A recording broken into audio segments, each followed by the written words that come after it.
Visakhapatnam YCP నగర అధ్యక్షులు మాజీ మంత్రి గుడివాడ అమర్నాథ్ ఆధ్వర్యంలో అన్నదాతకు అండగా జిల్లా పరిషత్ ఆఫీస్ నుంచి కలెక్టర్ కార్యాలయం వరకు నిరసన ర్యాలీ నిర్వహించారు.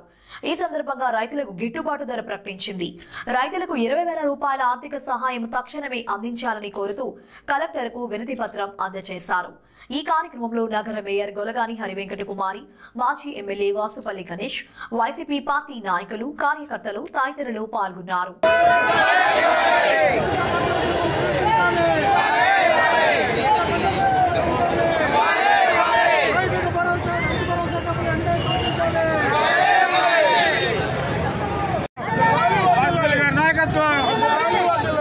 రైతాంగ న్యాయం జరగాలి రైతాంగ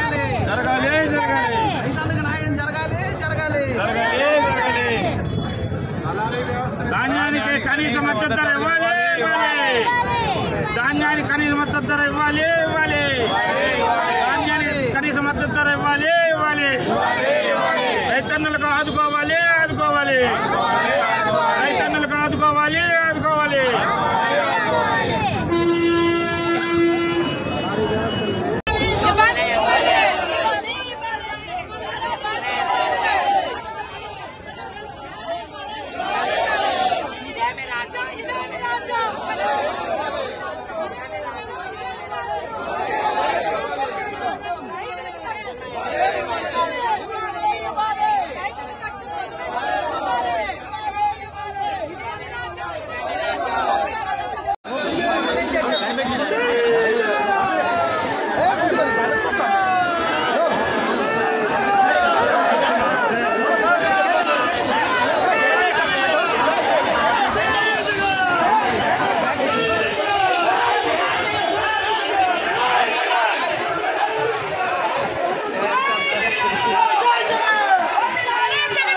ప్రభుత్వం లోన్ పంపించడానికి రిప్రజెంటేషన్ ఇవ్వడానికి వెళ్తే శాంతియుతంగా చేస్తే పోలీసులు కొడిస్తున్నారు మమ్మల్ని. పోలీసులు కొడిస్తారు సార్, గేట్లు మూసి మమ్మల్ని చేస్తున్నారు. ఇది న్యాయమా, చట్టమా, ధర్మమా? ఇక్కడ ప్రజాస్వామ్య ప్రభుత్వం ఉందా లేదా? ఈ విధంగా చూడండి,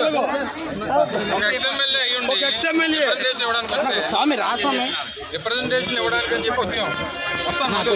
పార్టీ అధ్యక్షులు మాజీ ముఖ్యమంత్రి శ్రీ వైఎస్ జగన్మోహన్ రెడ్డి గారి పిలుపు మేరకు రాష్ట్రంలో ఉన్నటువంటి 26 జిల్లాల్లో 26 జిల్లా కేంద్రాల్లో ఉన్నటువంటి కలెక్టర్ కార్యాలయాల్లో ఆ జిల్లా కలెక్టర్లకి రాష్ట్రంలో ఉన్నటువంటి రైతులు ఎదుర్కొంటున్నటువంటి ఇబ్బందులు, గతంలో ఈ ప్రభుత్వం అధికారంలోకి రావడం కోసం ఎన్నికల్లో ఇచ్చినటువంటి హామీలు, ముఖ్యంగా ఇప్పుడు ధాన్యం కొనుగోలుకు సంబంధించినటువంటి దాంట్లో నష్టపోతున్నటువంటి రైతులకు సంబంధించినటువంటి అంశాలు, అలాగే క్రాప్ ఇన్సూరెన్స్కి సంబంధించి రాష్ట్రంలో ఉన్నటువంటి రైతాంగం పడుతున్నటువంటి ఇబ్బందులు, వీటన్నిటినీ కూడా ప్రభుత్వం మీద ఒత్తిడి తీసుకొచ్చేటువంటి దానికి ఆయా జిల్లాల్లో ఉన్నటువంటి పార్టీ ముఖ్య నేతలు, రైతు సంఘాలకు సంబంధించినటువంటి నాయకులు, పార్టీకి సంబంధించినటువంటి నాయకత్వం అంతా కూడా ప్రతి జిల్లా కేంద్రంలో కూడా ఒక నిరసన కార్యక్రమాన్ని నిర్వహించి కలెక్టర్లకి రిప్రజెంటేషన్ ఇచ్చేటువంటి కార్యక్రమాన్ని ఈరోజు చేపట్టడం జరిగింది. ఎన్నికలు అయిపోయిన తర్వాత వచ్చినటువంటి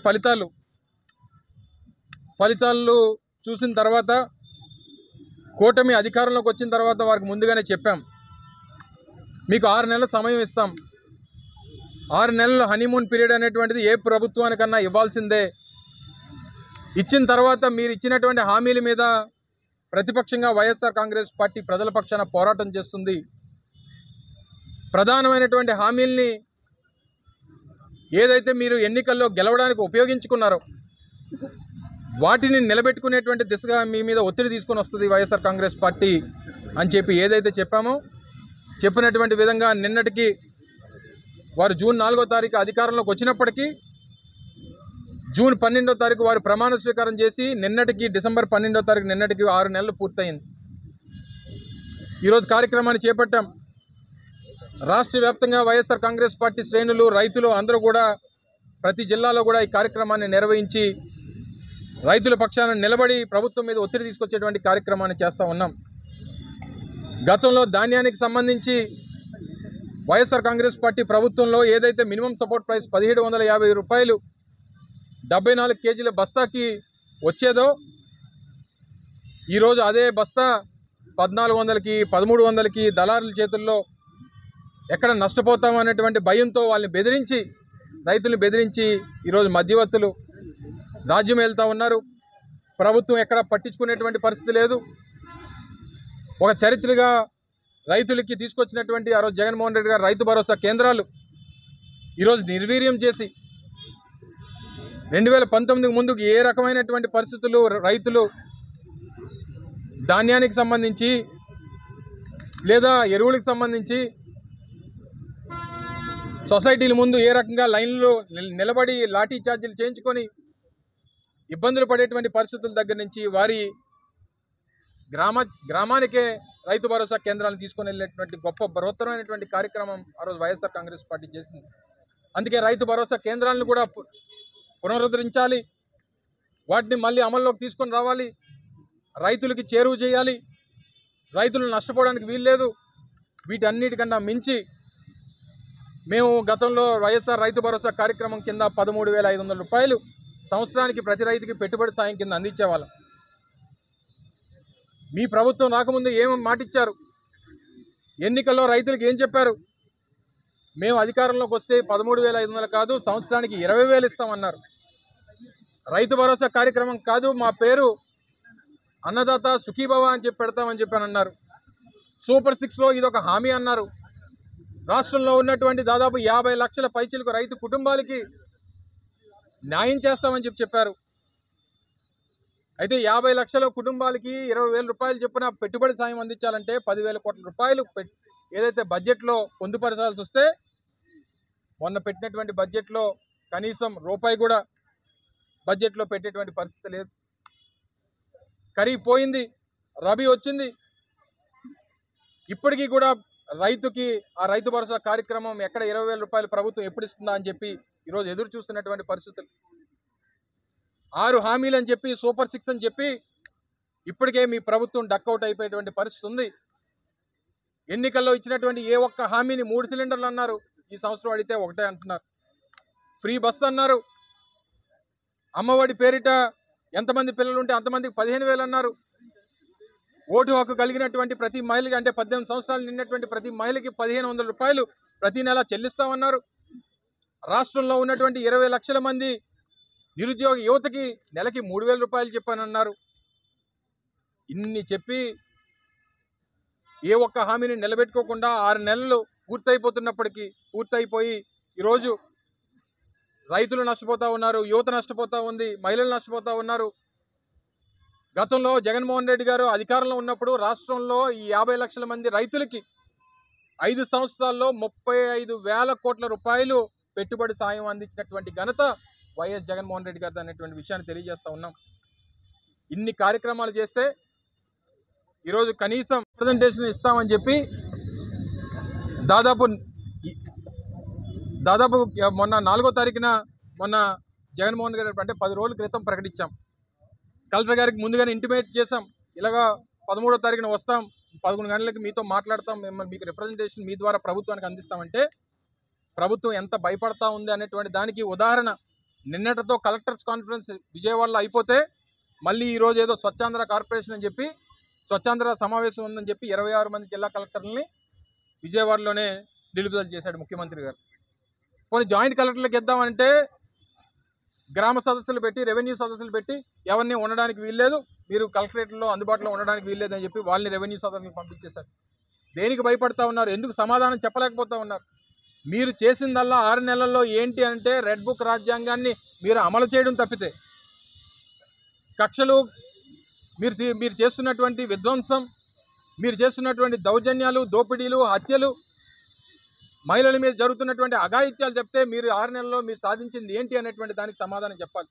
ఈరోజు కేవలం మేము ముందుగానే చెప్పాను, నిరసన తెలియజేస్తాం, శాంతియుతంగా వెళ్ళి మేము రిప్రజెంటేషన్ ఇస్తాం. ప్రధానమైనటువంటి మాజీ శాసనసభ్యులు గౌరవ శాసనమండలి సభ్యులు అధికార ఏదైతే ఉన్నటువంటి మా ఇంపార్టెంట్ లీడర్స్ ఎవరైతే ఉన్నారో మేము మాత్రమే వస్తాం. మేము లోపలికి నిరసన కార్యక్రమం బయట తెలియజేసినప్పటికీ లోపలికి మేము ఇంపార్టెంట్ వాళ్ళు వస్తాం, రిప్రజెంటేషన్ ఇస్తామని చెప్పానంటే మమ్మల్ని కూడా లోపలికి రానివ్వకుండా ఏ రకంగా ఇబ్బంది పెట్టి ఒక గౌరవ మాజీ శాసనసభ్యుని లోపల రానివ్వకుండా గేట్లతో అడ్డగించి ఇది పరిస్థితి. రెడ్ బుక్ రాజ్యాంగం అంటే ఏంటి, రెడ్ బుక్ రాజ్యాంగం అంటే ఏంటి అని అడుగుతూ ఉన్నారు కదా. ఈరోజు మా గాజువాక మాజీ శాసనసభ్యులు చింతలపూడి వెంకటరామయ్య గారు ఈ నిరసన కార్యక్రమంలో గాయపడి ఈ ప్రభుత్వం చేస్తున్నటువంటి వారి రెడ్ బుక్ రాజ్యాంగానికి ఇది ఒక నిదర్శనం. అంటే ఒక గౌరవ మాజీ శాసనసభ్యులు కేవలం ప్రజల పక్షాన రైతుల పక్షాన ఒక రిప్రజెంటేషన్ ప్రభుత్వానికి ఇవ్వడానికి అని ముందుకొస్తే రిప్రజెంటేషన్ తీసుకోవడానికి భయం ఏంటని అడుగుతా ఉన్నాం. ఈ స్థాయిలో పోలీసులు పెట్టి దాడి చేయించాల్సినటువంటి అవసరం ఏముందని అడుగుతా ఉన్నాం. దేనికి భయపడతా ఉన్నారు? ప్రజలకి మీరు సమాధానం చెప్పాల్సినటువంటి అవసరం ఉంది. మీరు చేసినటువంటి పాపాలు ఒకటి అన్నీ కూడా సరే, ఎన్నికలు 5 సంవత్సరాలకు ఒకసారి వస్తాయి, 6 నెలలు అయ్యింది, ఇంకా 4.5 సంవత్సరాలు ఉంది, మీరేం మమ్మల్ని చేయలేరని చెప్పని అనుకోవచ్చు. ఏది ఏమైనప్పటికీ మీరు చేసినటువంటి పాపాలు అన్నీ కూడా ఒకదాని తర్వాత ఒకటి అన్ని పైలప్ అవుతాయి. రేపు రానటువంటి కాలంలో ప్రజల పక్షాన మరింత బలంగా వైఎస్ఆర్ కాంగ్రెస్ పార్టీ పోరాటం చేస్తుంది. రేపు 27వ తారీఖున కూడా రాష్ట్రంలో పెరిగిపోతుంది. మీరు అందరూ చూసుంటారు. అందులో ఇప్పుడు మనం పెట్టుకున్నటువంటి ఇష్యూ కేవలం రైతులకు సంబంధించిందే. కానీ రేపు 27వ తారీఖున ఈపీడీసీఎల్ సిఎండి కార్యాలయం దగ్గర కూడా ఒక నిరసన కార్యక్రమం, ఒక రిప్రజెంటేషన్ ప్రభుత్వానికి అందించేటువంటి కార్యక్రమం ఉంది. అది అందరూ రాష్ట్రంలో ఉన్నటువంటి 1,60,00,000 కుటుంబాలు ఏవైతే ఉన్నాయో అందరూ కూడా భారం పడేటువంటి అంశం. రైతులకి సంబంధించినటువంటి ఈ అంశం అయితే 27వ తారీఖున కరెంటు ఛార్జీలు, రాష్ట్రంలో పెరిగిపోయినటువంటి కరెంట్ ఛార్జీల మీద కూడా ఒక నిరసన కార్యక్రమాన్ని చేపట్టబోతా ఉన్నాం. ప్రజల పక్షాన నిరంతరం వైఎస్ఆర్ కాంగ్రెస్ పార్టీ పోరాటం చేస్తుంది. ఏది ఏమైనప్పటికీ ప్రభుత్వం దిగి వచ్చే వరకు రైతులకి, మహిళలకి, యువతకి ప్రతి ఒక్కరికి న్యాయం చేసేంత వరకు వైఎస్ఆర్ కాంగ్రెస్ పార్టీ జగన్మోహన్ రెడ్డి గారి నాయకత్వంలో పోరాటం చేస్తుంది అన్నటువంటి విషయాన్ని మరొకసారి మీ ద్వారా ప్రజలందరూ కూడా తెలియజేస్తా ఉన్నాం.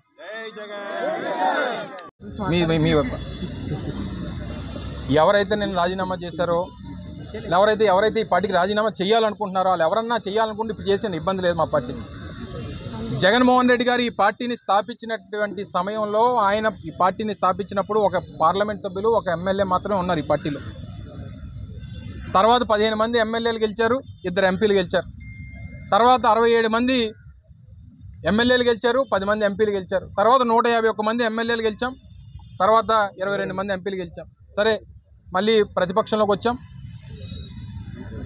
ఎంతమంది ఈరోజు రాష్ట్రంలో వేలాది మంది సర్పంచ్లు, లక్షలాది మంది వార్డు మెంబర్లు, 100 మంది జెడ్పీటీసీలు, 100 మంది ఎంపీపీలు, మాలాంటి వాళ్ళు మంత్రులుగా ఇంతమంది తయారు చేసినటువంటి ఒక పెద్ద మ్యానుఫ్యాక్చరింగ్ యూనిట్ జగన్మోహన్ రెడ్డి గారు. అంటే ఈ మ్యానుఫ్యాక్చరింగ్ యూనిట్లో ఏమవుద్ది, ఒక ఇండస్ట్రీ నడుపుతున్నప్పుడు వేస్ట్ మెటీరియల్ కూడా వస్తుంటుంది అందులోంచి. కొన్ని సందర్భాల్లో వారి అవసరాల కోసం వాడుకున్నారు, వెళ్ళిపోయారు. సరే, ఎవరి గురించో మాట్లాడి మళ్ళీ వాళ్ళని పెద్దవాళ్ళు చేయాల్సినటువంటి అవసరం మాకు లేదు. అందుకే నేను వారు మాట్లాడిన మేమేం పెద్ద మాకు అంటే మా పార్టీ ఎందుకంటే ఈరోజు వచ్చినటువంటి వాళ్ళు కూడా భీమిలి నియోజకవర్గం నుంచి ఎక్కువ మంది వచ్చారు. నేను ఆశ్చర్యపోయాను అసలు. ఎందుకంటే ఏ రకమైనటువంటి రియాక్షన్స్ అనేటువంటి ఉంటాయో పార్టీకి ఇప్పుడు కూడా చెప్తా ఉన్నా. జగన్మోహన్ రెడ్డి గారు కానీ మేము కానీ ఎవరం కూడా ఈరోజు మేము ఈ స్థాయిలో ఉన్నామంటే దానికి కారణం కార్యకర్తలు మాత్రమే, నాయకులం కాదు. నాయకుల వల్ల కార్యకర్తలు తప్ప, కార్యకర్తల వల్ల నాయకులు తప్ప, నాయకుల వల్ల కార్యకర్తలు కాదు. సో ఈ పార్టీకి బలం, ఈ పార్టీకి బలగం జగన్మోహన్ రెడ్డి గారికి వెన్నుముక్క అన్నీ కూడా పార్టీ కార్యకర్తలు. గతంలో వారికి అన్యాయం జరిగింది గత ప్రభుత్వంలో, మళ్ళీ అది జరగకుండా చూసుకునేటువంటి బాధ్యత మాది. రేపు మళ్ళీ ఆ కార్యకర్తలతోనే మళ్ళీ ఈ పార్టీని బలోపేతం చేసుకుంటాం, మళ్ళీ అధికారంలోకి వచ్చేటువంటి బాధ్యత తీసుకుంటాం.